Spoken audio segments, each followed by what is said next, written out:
Assalamualaikum warahmatullahi wabarakatuh.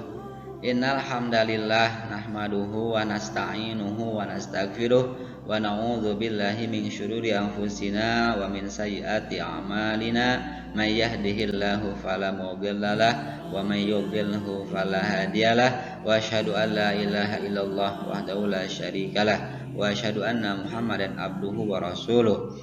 Allahumma sholli wa sallim ala nabiyyina Muhammad wa ala alihi wa ashabi ajmain, amma ba'du. Puji dan syukur senantiasa kita panjatkan kehadirat Allah atas curahan nikmat dan karunia-Nya. Tak lupa sholawat beserta salam semoga Allah curahkan kepada Nabi kita, Nabi Muhammad sallallahu alaihi wasallam, kepada keluarganya, sahabatnya, tabi'in, atba tabi'in, dan umatnya yang senantiasa mengikutinya dengan penuh ihsan. Anak-anakku sekalian, alhamdulillah kita dapat kembali melanjutkan pembelajaran kita melalui media video ini di saluran channel YouTube. Topik bahasan kita kali ini yaitu ukhuwah Islamiyah. Namun sebelumnya kita awali pembelajaran ini dengan berdoa untuk memohon keberkahan.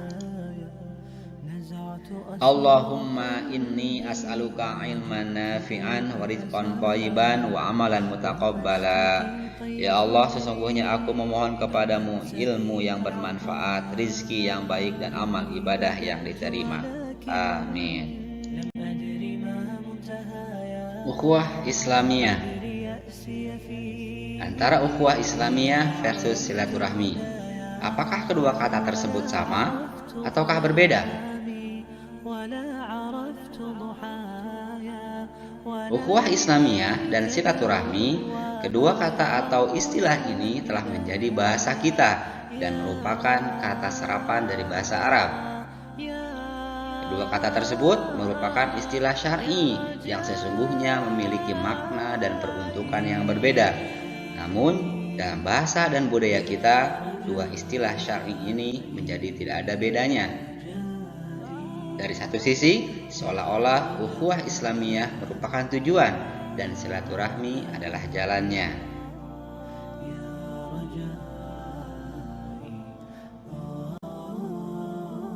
Dalam bahasa Arab, silaturahmi terbentuk dari dua kata, yaitu dari kata sila yang memiliki arti menyambungkan dan dari kata rahim yang memiliki arti rahim wanita atau kandungan wanita. Maka maknanya menyambung tali kekerabatan yang masih satu keturunan, seperti kakak kepada adik, keponakan kepada paman, atau sebaliknya.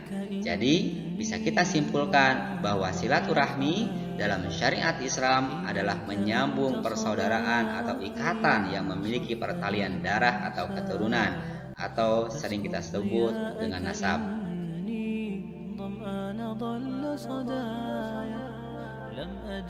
Saking pentingnya silaturahmi untuk menyambung tali kekerabatan, banyak hadis-hadis Nabi yang menganjurkannya dan sekaligus anjuran untuk mengetahui dan mengilmui tentang nasab. Para ulama menjelaskan paling tidak kita tahu dan hafal nasab kita hingga 4 atau 5 generasi. Rasulullah SAW bersabda, "A'rifu ansabakum tasilu arhamakum, fa innahu la qurba lirahmi idza qata'at wa in kanat qaribatan wala bu'dalaha idza wusilat wa in kanat ba'idatan." Kenalilah nasab-nasabmu, maka tali persaudaraanmu akan terus bersambung. Sesungguhnya jika tali persaudaraan terputus, maka hubungan itu menjadi jauh meskipun sebetulnya dekat. Sebaliknya, tali persaudaraan itu menjadi dekat bila mana kamu terus menyambungnya sekalipun jauh hubungannya.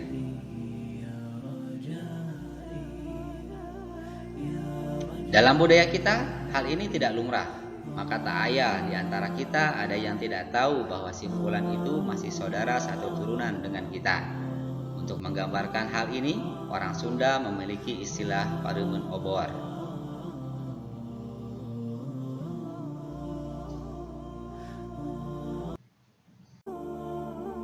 Ukhuwah maknanya persaudaraan dan cakupannya ada 3. Yang pertama, ukhuwah basyariyah atau ukhuwah insaniyah, maknanya persaudaraan antar sesama umat manusia di seluruh dunia.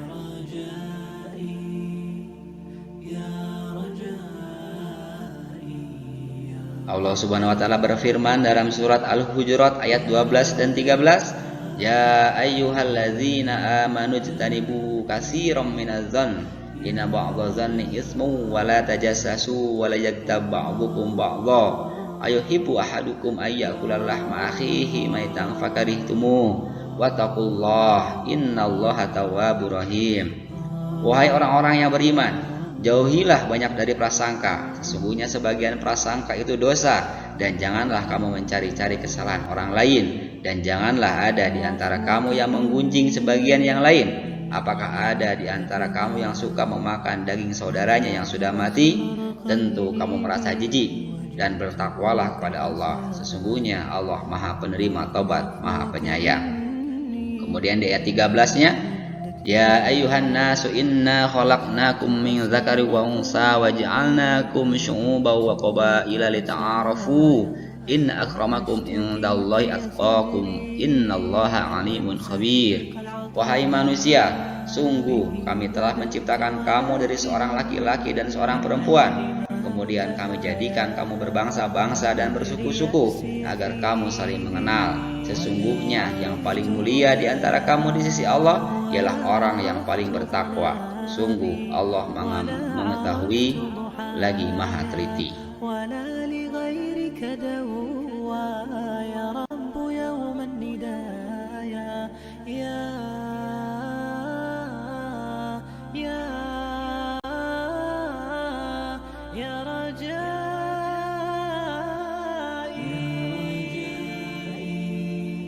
Yang kedua, ukhuwah wataniyah. Waton artinya tanah air, tempat kelahiran, tanah tumpah darah, atau kampung halaman. Sehingga ukhuwah wataniyah yakni persaudaraan dalam arti sebangsa walaupun tidak seagama atau satu suku.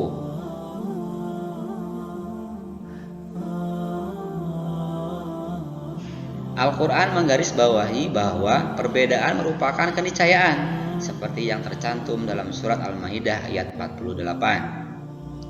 "Walau sya'allahu laja'alakum ummatan wahidatan walakin liyabluwakum fima atakum fastabiqul khairat ilallahi marji'ukum jami'an fayunabbi'ukum bima kuntum fihi takhtalifun." Kalau Allah menghendaki, niscaya kamu dijadikannya satu umat saja, tetapi Allah hendak menguji kamu terhadap karunia yang telah diberikannya kepadamu. Maka berlomba-lombalah berbuat kebajikan. Hanya kepada Allah kamu semua kembali, lalu diberitahukannya kepadamu terhadap apa yang dahulu kamu perselisihkan.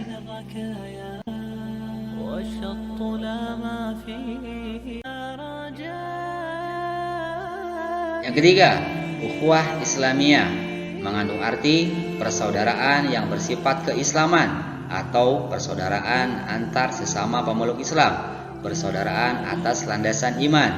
Konsep ini mengajarkan bahwa setiap muslim merupakan saudara bagi muslim lainnya.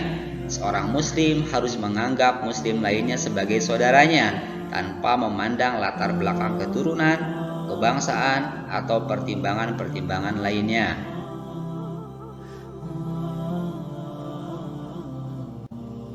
Allah berfirman, "Innamal mu'minuna ikhwatun faslihu baina akhwaikum wattaqullaha la'allakum turhamun." Artinya, sesungguhnya orang-orang mukmin itu bersaudara. Karena itu damaikanlah antara kedua saudaramu yang berselisih dan bertakwalah kepada Allah agar kamu mendapat rahmat.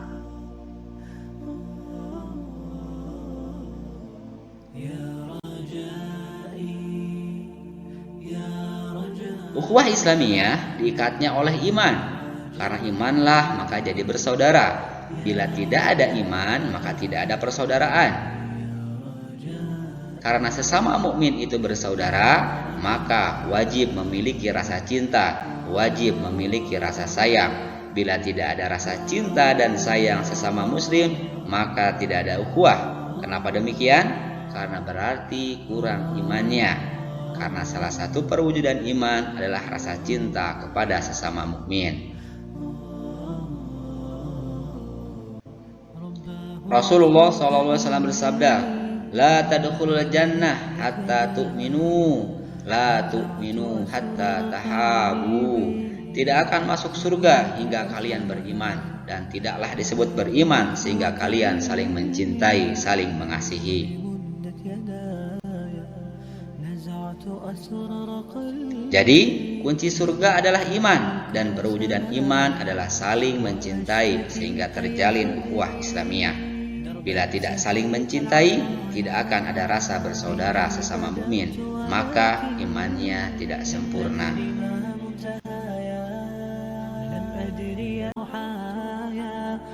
Rukun-rukun ukhuwah atau syarat-syarat ukhuwah agar sebuah ukhuwah Islamiyah bisa terjalin erat. Yang pertama, syarhus sadr, artinya lapang dada. Minimal ketika kita menjalin persaudaraan sesama muslim, dada kita harus lapang, tidak menyimpan ghil. Apa itu ghil?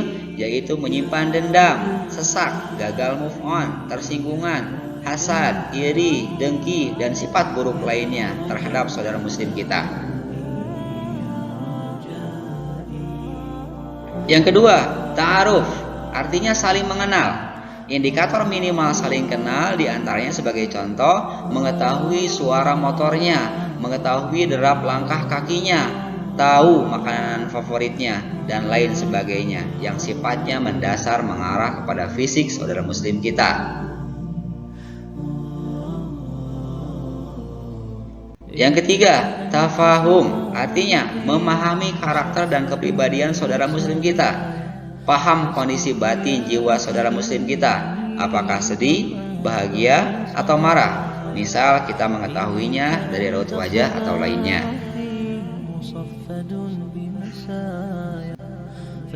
Keempat, ta'awun, artinya saling menolong sesama saudara muslim kita di saat kita mampu dan saudara kita membutuhkannya.